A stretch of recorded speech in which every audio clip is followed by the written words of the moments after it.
Bueno. Y bueno, hay otro tema. Este fin de semana la Fórmula 1 va a festejar una carrera muy importante. ¿Quieres saber por qué va a ser importante este fin de semana? Pues vamos a verlo. Mi compañero Andrés Virrito nos explica el porqué. Bueno. Con 69 años de historia, la Fórmula 1 celebrará su carrera número 1000 en el circuito del Gran Premio de China.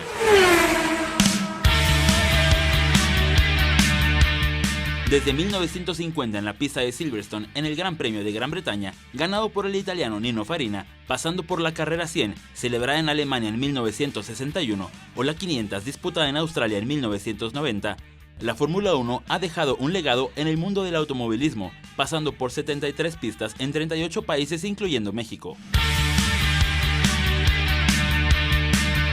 Durante las 999 carreras han desfilado grandes estrellas del volante como Alain Prost, Niki Lauda, Juan Manuel Fangio, Nelson Piquet, Ayrton Senna, los hermanos Pedro y Ricardo Rodríguez y Michael Schumacher, quien ostenta el récord de más victorias dentro de la categoría con 91.